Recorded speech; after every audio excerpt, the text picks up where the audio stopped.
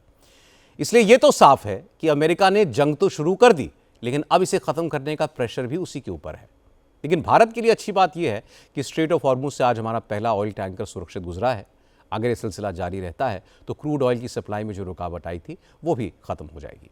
हालांकि आज सरकार की तरफ से बताया गया कि पेट्रोल और डीजल के मामले में भारत आत्मनिर्भर है, इसे इंपोर्ट करने की फिलहाल ज़रूरत नहीं है। हमारी देश की सभी रिफाइनरीज फुल कैपेसिटी पर काम कर रही हैं। भारत की तमाम रिफाइनरीज के पास अगले कई हफ्तों के लिए क्रूड ऑयल मौजूद है। आज पेट्रोलियम मिनिस्ट्री की जॉइंट सेक्रेटरी सुजाता शर्मा ने बताया कि भारत के पास 258 million ton crude oil refine करने की कैपेसिटी है और इस कैपेसिटी का पूरा इस्तेमाल किया जा रहा है। देश के करीब 1 लाख पेट्रोल पंप्स पर ऑयल की सप्लाई बिल्कुल रेगुलर तरीके से हो रही है। एक भी पंप से तेल की कमी की कोई शिकायत नहीं आई है। इसलिए जितना ज़रूरी है उतना ही पेट्रोल या डीजल खरीदें और ज़रूरत से ज़्यादा उसे स्टोर करने की कोई ज़रूरत नहीं है।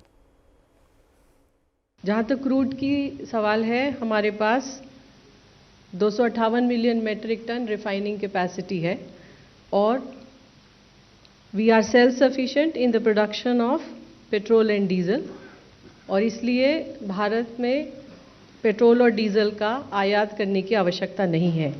हमारी सारी रिफाइनरीज 100% कैपेसिटी या उससे अधिक पर चल रही हैं। रिफाइनरीज के पास एडिक्वेट इन्वेंट्री है क्रूड की और इसके अलावा सप्लाईज आर ऑल्सो मेंटेन्ड। हमारे पास 1 लाख रिटेल आउटलेट पर no fuel dry situation has been reported. सभी पेट्रोल पंप्स पर पेट्रोल और डीजल पर्याप्त मात्रा में उपलब्ध है। आप सभी के माध्यम से मैं एक इंस्टेंस जो कल तमिलनाडु में हमारी दृष्टि में आया, आप सबके साथ साझा करना चाहूँगी। वहाँ पर एक रिटेल आउटलेट पर लूज कंटेनर में पेट्रोल लिया जा रहा था। आप सभी के माध्यम से मेरी ये गुजारिश है नागरिकों से कि इस तरह के कार्य करने से बचें। ये सेफ़ नहीं है और ये एडवाइजेबल भी नहीं है। उस रिटेल आउटलेट, उस पेट्रोल पंप पर एक्शन लिया गया है और उसको सस्पेंड कर दिया गया है।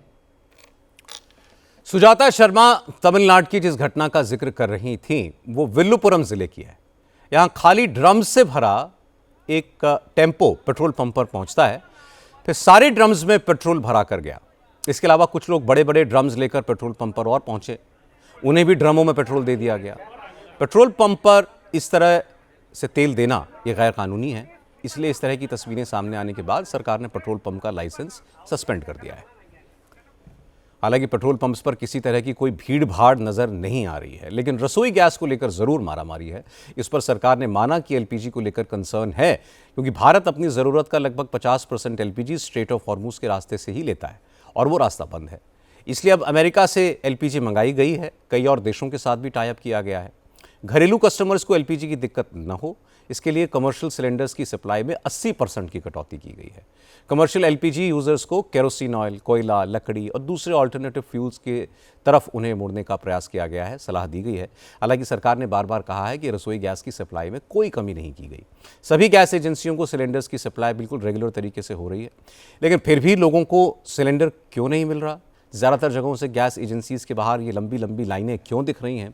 इस सवाल पर पेट्रोलियम मंत्रालय ने कहा कि ये सब पैनिक बुकिंग की वजह से हो रहा है। 2 हफ्ते पहले तक देश में रोज 50 से 55 लाख गैस सिलेंडर्स की बुकिंग और उसकी सप्लाई भी होती थी, लेकिन अब हर दिन 75 से 76 लाख सिलेंडर्स बुक किए जा रहे हैं। यही बताता है कि ये पैनिक बाइंग है, ये ठीक नहीं है। पेट्रोलियम मिनिस्ट्री की जॉइंट सेक्रेटरी ने कहा कि देश के 25,000 गैस डिस्ट्रीब्यूटर्स के पास पर्याप्त मात्रा में सिलेंडर्स हैं, इसलिए बुकिंग के बाद लोगों को लाइन लगाने की बजाय घर जाकर अपनी बारी का इंतजार करना चाहिए। उन्होंने बताया कि गैस सिलेंडर की ब्लैक मार्केटिंग रोकने, जमाखोरी पकड़ने के लिए सभी राज्यों को निर्देश दिए गए हैं। कई राज्यों में जमाखोर पकड़े भी गए हैं, इसलिए ऐसे में जनता को निश्चिंत रहना चाहिए कि उनका नंबर आने पर उनको गैस मिल जाएगी। और अगर किसी को शिकायत होती है तो वो हेल्पलाइन नंबर्स पर फ़ोन करे। शिकायत रजिस्टर करने के लिए Indian oil, Hindustan petroleum, Bharat petroleum ने अपने कॉल सेंटर्स भी बढ़ा दिए हैं। एलपीजी के संबंध में मैं कहना चाहूँगी कि ये एक इशू ऑफ कंसर्न है हमारे लिए, खासकर जब हमारा मुख्यतः जितना भी आयात हो रहा है उसमें एक major portion strait of Hormuz से आता है और वहाँ पर क्लोजर की वजह से थोड़ी सी मैटर ऑफ कंसर्न है। लेकिन इसके बावजूद भी किसी भी 25,000 डिस्ट्रीब्यूटर्स में कहीं कोई ड्राई आउट रिपोर्ट नहीं हुआ है। जो एवरेज बुकिंग है वो लगभग 50-55 लाख बुकिंग पर डे है। लेकिन अगर आप देखें कि पिछले कुछ दिनों में booking has increased to 75-76 lakh also. Cylinder हम पहले भी डिस्ट्रीब्यूट करते थे अपने डिस्ट्रीब्यूशन नेटवर्क के द्वारा और वो हम आज भी कर रहे हैं। मेरी आपके द्वारा सभी देशवासियों से अपील है कि घबराएं नहीं, पैनिक बुकिंग से बचें। इसके अलावा एलपीजी डिस्ट्रीब्यूटर के पास जाकर लाइन लगाने की आवश्यकता नहीं है। IVRS के द्वारा, SMS के द्वारा, व्हाट्सएप के द्वारा और मोबाइल एप्लीकेशन, हमारी ऑयल मार्केटिंग कंपनीज की मोबाइल एप्लीकेशन के द्वारा गैस सिलेंडर की बुकिंग की जा सकती है। कृपया उसका उपयोग करें।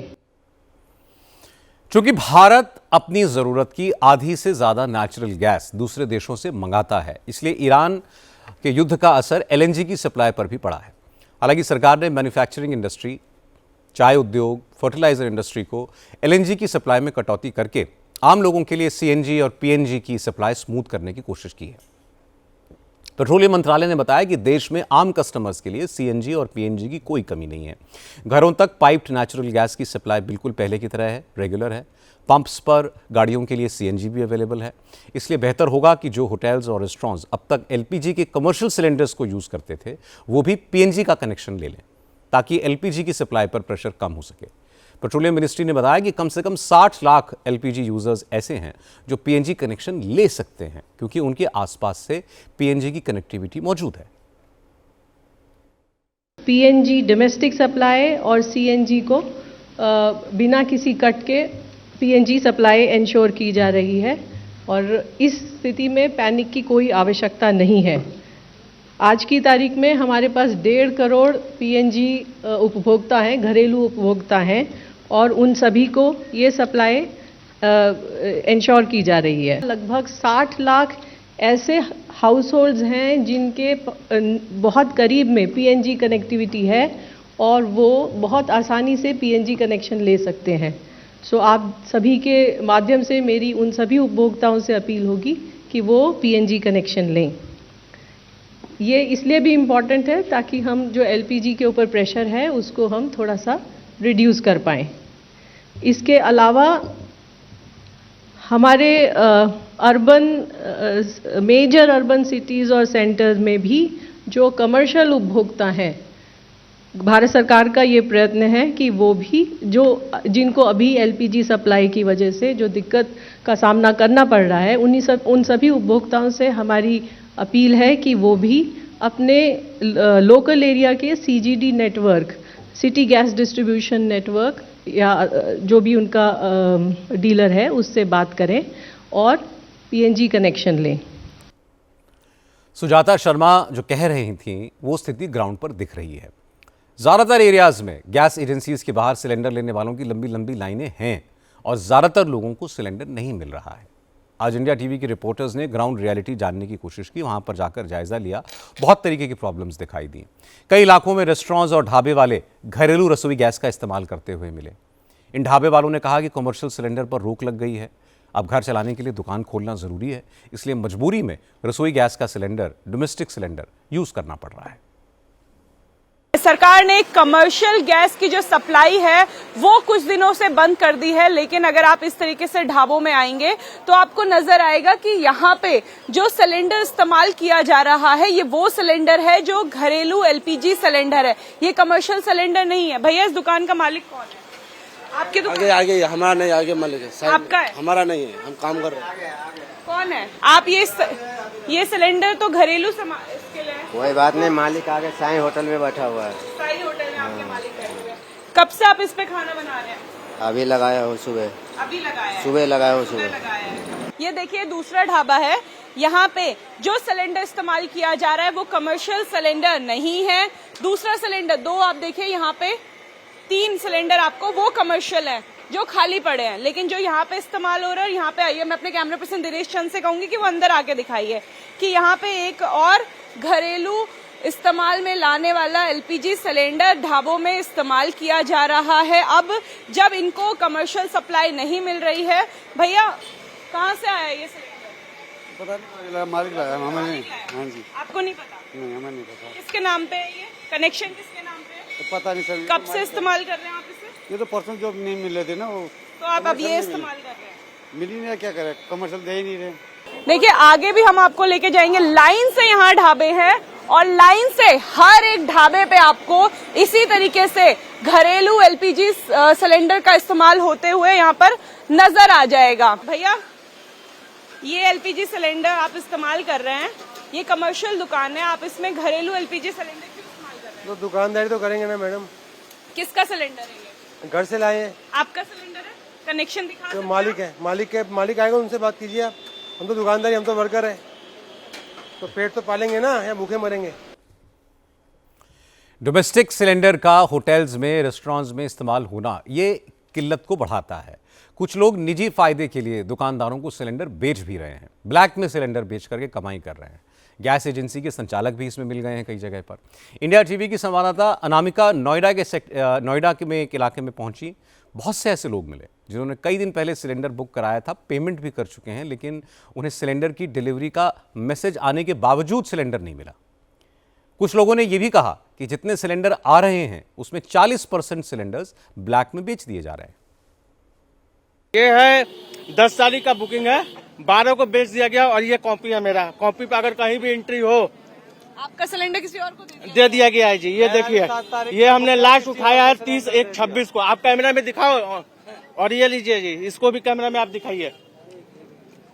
ये 30 तारीख का लास्ट उठा है। उसके बाद हमने गैस 10 तारीख को बुक किया है, 12 तारीख को बेच दिया गया दूसरे को, और हम 3 दिन से परेशान है, यहाँ पे आके खड़े हो रहे हैं। 9 तारीख की मेरी बुकिंग है, इसमें देखिए डिलीवर कर दिया गया, मैसेज आ चुका है, मेरे पास सिलेंडर नहीं मिला है, ऑनलाइन पेड है मेरा। 10 तारीख की बुकिंग है। 10 तारीख की बुकिंग है। 2 महीने से नहीं लिया हूँ, 2 महीने सिलेंडर नहीं मिल रहा मेरे को।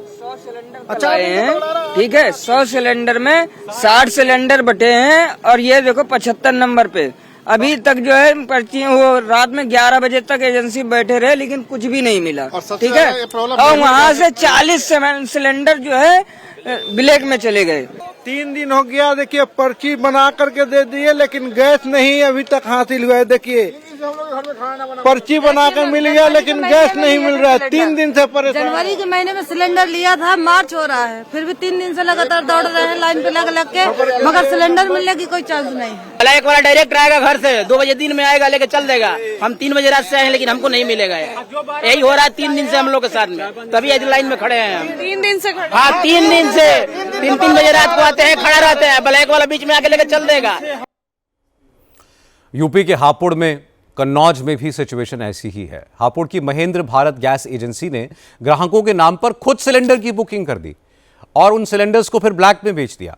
जब ग्राहकों के पास सिलेंडर डिलीवरी का मैसेज पहुंचा तो हंगामा हो गया। प्रशासन ने स्टॉक की जांच की तो सिलेंडर कम मिले। मौके पर 1057 डोमेस्टिक और 112 कमर्शियल सिलेंडर्स का कोई रिकॉर्ड नहीं मिला। इसके बाद एजेंसी को सील कर दिया गया, एफआईआर दर्ज की गई है। इसके अलावा असौड़ा में रेहान नाम के एक शख्स के घर से 32 सिलेंडर जब्त किए गए। प्रशासन इन सब लोगों पर एक्शन ले रहा है। कन्नौज से भी सिलेंडर्स की ब्लैक मार्केटिंग की खबर आई। गुरसहायगंज में एसडीएम ने एक घर से 12 सिलेंडर पकड़े। इस मकान से प्रशासन को गैस कनेक्शन की 100 से ज्यादा पासबुक मिली। इन्हीं पासबुक के जरिए एडवांस बुकिंग की जा रही थी। लोगों को डिलीवर किए बिना ये सिलेंडर्स ब्लैक में बेचे जा रहे थे। 113 किताबें इनके पास मिली हैं। हम लोगों ने पूरी गणना की है तो 113 किताबें हैं इनके पास और 12 सिलेंडर मिले हैं, जिनमें से एक भरा हुआ मिला है। ये 2 घरों में रखते थे, एक घर में भरा था, बाकी खाली थे। एक घर में 11 सिलेंडर खाली और एक भरा हुआ पाया गया है। एक सिलेंडर जो था वो गाड़ी में बाइक में बंधा हुआ इनके घर के बाहर मिली है, बाइक भी खड़ी है, तो हम लोग उसको भी अभी सीज करवा रहे हैं। अभी प्रथम दृष्टया ये लग रहा है कि ये गैस एजेंसी पे जो कार्मिक हैं वो लोग भी संलिप्त हैं, क्योंकि इतनी बड़ी मात्रा में पासबुक इनके पास है, तो एक बाहरी व्यक्ति को जिसका सिलेंडर है उसके अतिरिक्त अन्य व्यक्ति को गैस क्यों दी जा रही है। एलपीजी सिलेंडर की जमाखोरी और ब्लैक मार्केटिंग की खबरें मध्य प्रदेश से भी आईं। इंदौर के न्यू लोहा मंडी इलाके में प्रशासन ने रेड की। एक गोदाम से 105 एलपीजी सिलेंडर्स पकड़े गए। इन गैस सिलेंडर्स को ब्लैक में बेचने की पूरी तैयारी हो चुकी थी। भोपाल से भी एक चौंकाने वाला मामला मिला। भोपाल में कमर्शियल सिलेंडर पर रोक के बाद भी इनकी बिक्री की जा रही थी। फूड डिपार्टमेंट की टीम ने आज कई दुकानों पर छापा मारा तो उन्हें कमर्शियल सिलेंडर्स मिले, लेकिन किसी दुकानदार के पास इनकी कोई रसीद नहीं थी। यहाँ पर आप देखें जो खाद्य विभाग है उन्होंने एक कार्रवाई की है और ये सिलेंडर भी जब्त किए। ये कमर्शियल सिलेंडर है। तो ये कब लिए थे सर? ये 2 महीने पहले। 2 महीने? कल ये तो अभी के लिए हुआ ना? ये खाली हैं, 2-3 महीने से रखे हुए हैं। और जो भरा हुआ है वो सर अभी एक ही भरा हुआ है, वो अभी मिल नहीं रहा है सिलेंडर कमर्शियल। तो ये जो एक भरा हुआ है वो भी कब लिया है? वो सर 2-3 दिन पहले लिया था। ये तो बंद, जब से तो बंद है अभी सर। वो ब्लैक कहीं इमरजेंसी में किसी दोस्त से लिया है, वो रखा हुआ था किसी रेस्टोरेंट पे। सर किस तरीके की कार्रवाई है? ये कमर्शियल तो 4 दिनों से बंद है, मतलब सोमवार से अगर बिल्कुल है, यहाँ पे कैसे आया? उसी की जांच की जा रही है कि इनके पास कोई बिल भी नहीं है और व्यावसायिक जो कमर्शियल सिलेंडर भी बंद कर दिए गए सरकार के द्वारा, और खास करके स्कूल और हॉस्पिटल्स के अलावा बाकी जितने भी इंस्टीट्यूट्स हैं सब में ये सिलेंडर बैन है, तो उसी पे कार्रवाई की जा रही है। इनके पास बिल भी नहीं है ना, कोई कागज भी नहीं है। यदि आप कमर्शियल स्पेस पे कोई भी सिलेंडर यूज कर रहे हैं तो आपका बिल होना चाहिए, आपने कहाँ से लिया, कितने में लिया, इसका कोई प्रॉब्लम इनके पास उपलब्ध नहीं है अभी। पेट्रोल, डीजल और डोमेस्टिक गैस, इसकी हमारे देश में कोई कमी नहीं है। सप्लाई साइड से बिल्कुल दुरुस्त है, लेकिन ईरान और अमेरिका की जंग जारी है। मिडिल ईस्ट में जो हालात हैं उन्हें देखते हुए एहतियात बरतना ज़रूरी है। इसलिए सरकार ने एलपीजी के कमर्शियल सिलेंडर्स की सप्लाई में कमी की है। जिन लोगों के घरों के आसपास से पाइप्ड गैस की सुविधा गुजर रही है उन्हें पीएनजी का कनेक्शन लेने के लिए कहा गया है। छोटे दुकानदारों को, ढाबा चलाने वालों को नुकसान न हो इसलिए कोयले की भट्टी, केरोसिन ऑयल, स्टोव ये जलाने की परमिशन दे दी गई है। सरकार बुकिंग के 2.5 दिन के अंदर रसोई गैस के सिलेंडर सप्लाई करने का भरोसा भी दे रही है। इसलिए ज़रूरी है कि हम पैनिक ना हो, लेकिन मुश्किल ये है कि सोशल मीडिया पर रील्स बनाकर, पोस्ट डालकर कई लोग अफवाह फैला रहे हैं। जो लोग सिलेंडर्स की कालाबाजारी कर रहे हैं, जमाखोरी कर रहे हैं, उनके कारण ज़्यादा दिक्कत है। इसलिए सरकार को ऐसे लोगों के खिलाफ सख्त कार्रवाई करनी चाहिए। कार्रवाई हो भी रही है। ईरान और अमेरिका की जंग का अपडेट आपको दे दें। इसके अलावा आपको बता दें पाकिस्तान और अफगानिस्तान की जंग भी शुरू हो गई है।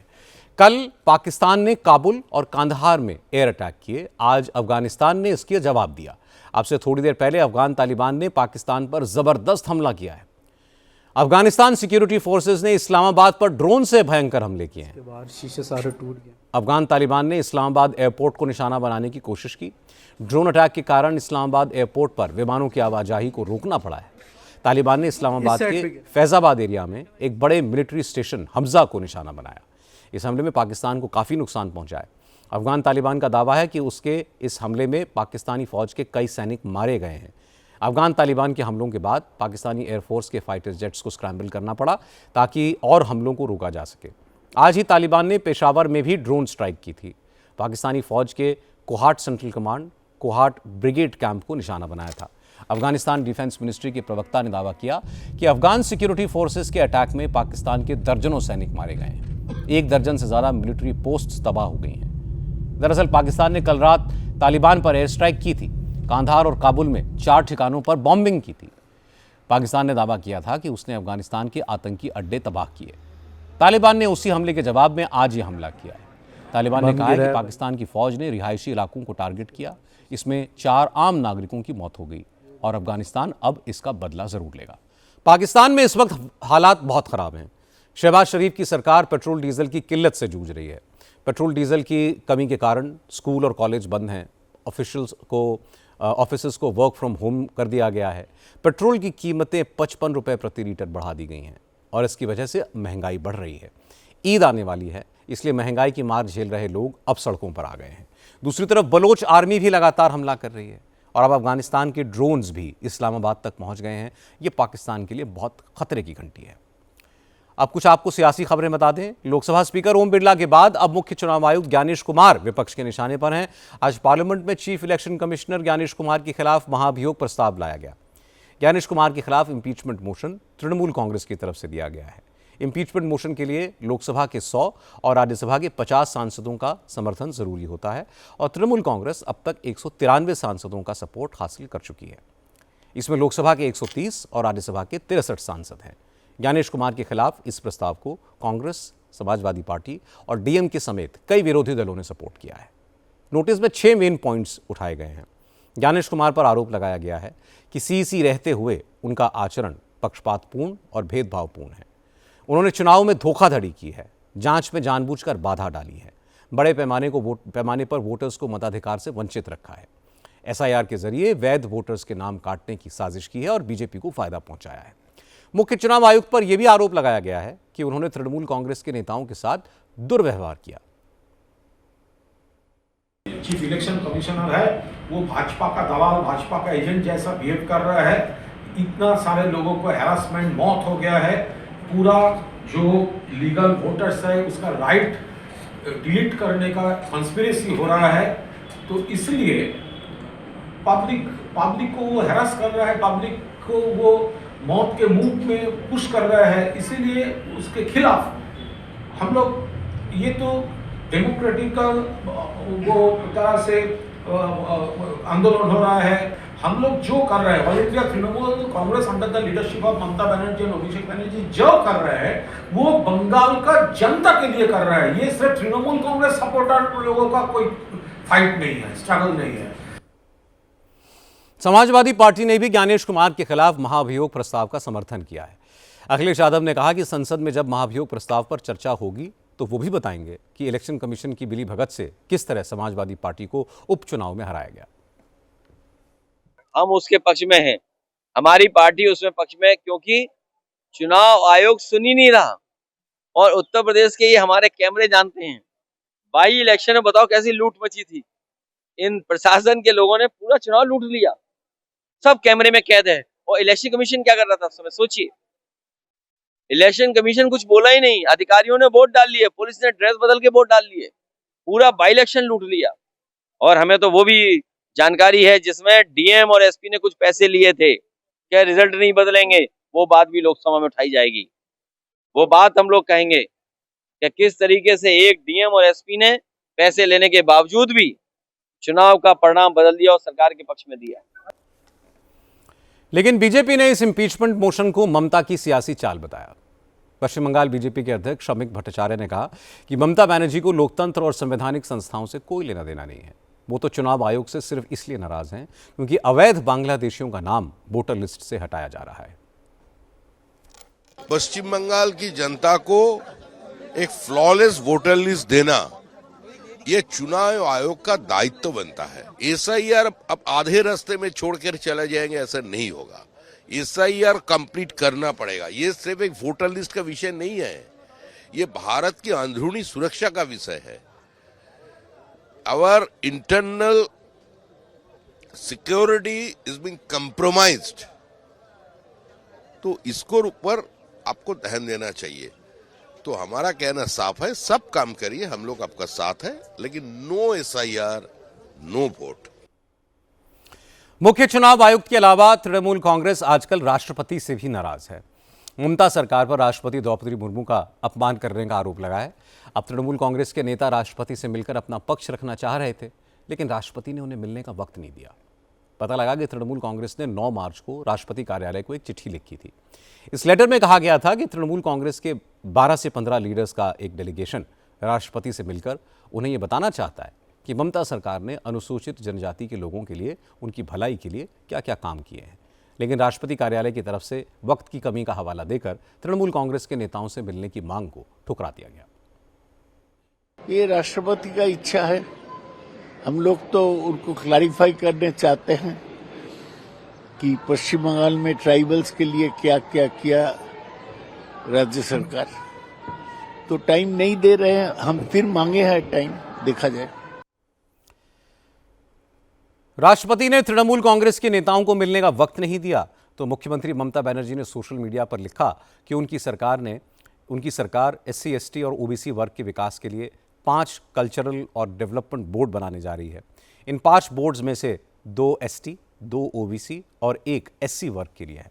ममता बनर्जी ने कहा कि SC, ST, OBC वर्ग बंगाली समाज के सोशल फैब्रिक के लिए बहुत ज़रूरी है और उनकी सरकार लगातार इनकी भलाई के लिए काम कर रही है। ममता ने कहा कि वो इन कामों की डिटेल्स राष्ट्रपति को देना चाहती हैं, लेकिन प्रेसिडेंट ने तृणमूल कांग्रेस के नेताओं को वक्त ही नहीं दिया। राष्ट्रपति को सियासत का मुद्दा बनाने पर बीजेपी ने नाराजगी जताई। बीजेपी के नेताओं ने कहा कि जो तृणमूल कांग्रेस राष्ट्रपति को बीजेपी का एजेंट कहती है, उसके मुंह से आदिवासियों की भलाई की बातें ठीक नहीं लगती।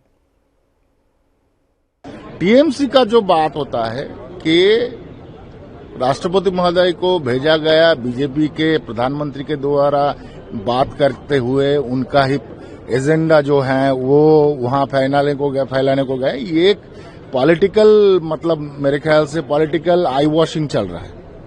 इसको बंद कराना चाहिए और इस तरह से एक राष्ट्रपति महोदय को जो टिप्पणी है, ये टिप्पणी बंद कराना चाहिए। राष्ट्रपति का पद देश का सर्वोच्च संवैधानिक पद है, इसे दलगत राजनीति से ऊपर रखना चाहिए। ममता बनर्जी ने पहले बंगाल पहुंची राष्ट्रपति द्रौपदी मुर्मू का अपमान किया, अब वो फिर वही काम कर रही हैं और ये लोकतंत्र के लिए किसी सूरत में ठीक नहीं है। आज प्रधानमंत्री नरेंद्र मोदी ने असम के लिए 4,500 करोड़ की योजनाओं की आधारशिला रखी, 3 नई ट्रेनें शुरू की। प्रधानमंत्री का कार्यक्रम असम के कोकराझार में होना था, लेकिन खराब मौसम की वजह से मोदी कोकराझार नहीं जा पाए, इसलिए उन्होंने गुवाहाटी से ही वीडियो कॉन्फ्रेंसिंग के जरिए रैली को एड्रेस किया। प्राइम मिनिस्टर मोदी ने डबल इंजन सरकार की खासियतें गिनाते हुए कहा कि असम में जब तक कांग्रेस की सरकार थी तब तक वो लोगों से झूठे वादे करते थे, बीजेपी की सरकार ने जो कहा वो करके दिखाया। मोदी ने कहा कि असम में घुसपैठी एक बड़ी समस्या है और प्रॉब्लम कांग्रेस की देन है। नरेंद्र मोदी ने कहा कि कांग्रेस की सरकार ने असम में रोटी बेटी माटी के संबंधों को बिगाड़ दिया था, राज्य की डेमोग्राफी चेंज कर दी थी, लेकिन हेमंता सरकार अब घुसपैठ को खत्म करने में जुटी है।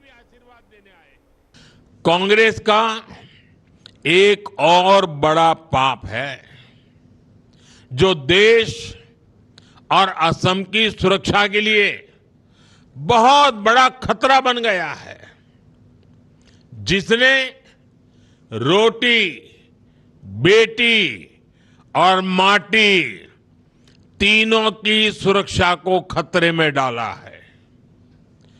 कांग्रेस का हाथ हमेशा से घुसपैठियों के साथ रहा है और आज भी है।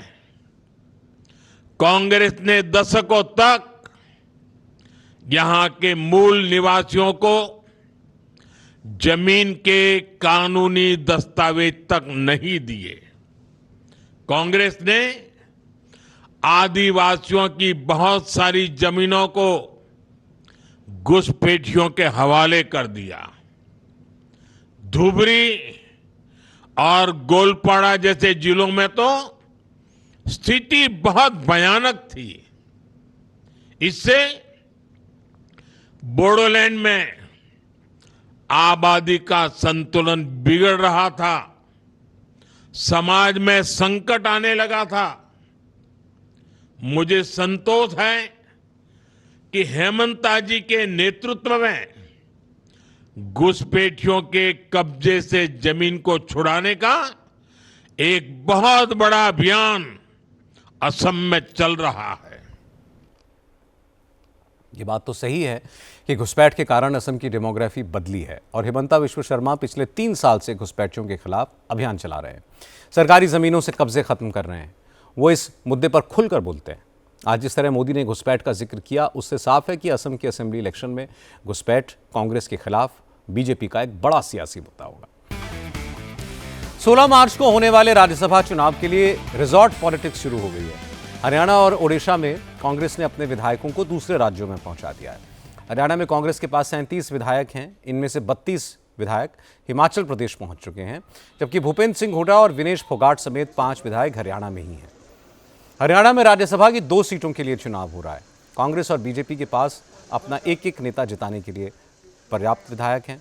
बीजेपी ने संजय भाटिया, कांग्रेस ने करमबीर बौद्ध को अपना कैंडिडेट बनाया है, लेकिन निर्दलीय उम्मीदवार सतीश नांदल के चुनाव में उतरने से मुकाबला इंटरेस्टिंग हो गया है। 90 सदस्यीय हरियाणा विधानसभा में राज्यसभा सीट जीतने के लिए 31 वोटों की जरूरत है। बीजेपी के पास 3 निर्दलीय समेत 48 विधायकों का समर्थन है, जबकि कांग्रेस के पास 37 विधायक हैं। अब हुड्डा कह रहे हैं कि कांग्रेस उम्मीदवार आसानी से जीतेगा। आज विधायक दल की बैठक थी और हमारे 37 विधायक हैं। 37 के 37 हाजिर थे और सबने कहा एकजुट होकर हम 37 के 37 कांग्रेस के उम्मीदवार को वोट देंगे। अब के 37 की वजह कुछ न कुछ बढ़ के आएंगी वोट हमारे। कहाँ बेचे? मैंने कहीं नहीं भेजे, कोई अपनी मर्जी से गया जो मर्जी जाए।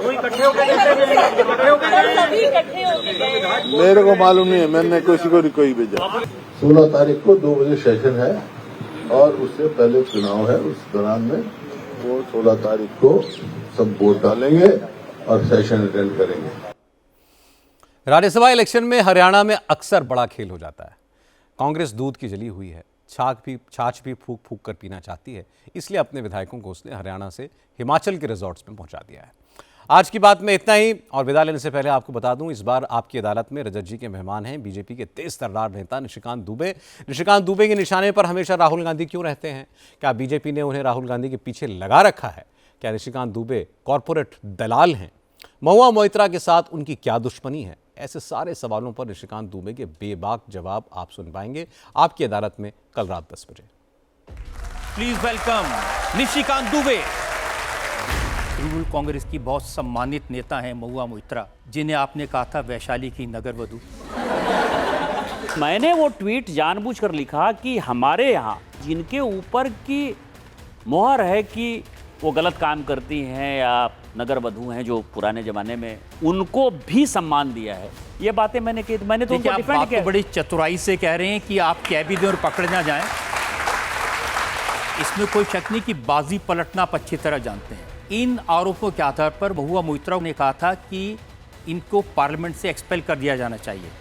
आपने महुआ मोइत्रा को एक्सपेल करवा दिया पार्लियामेंट से।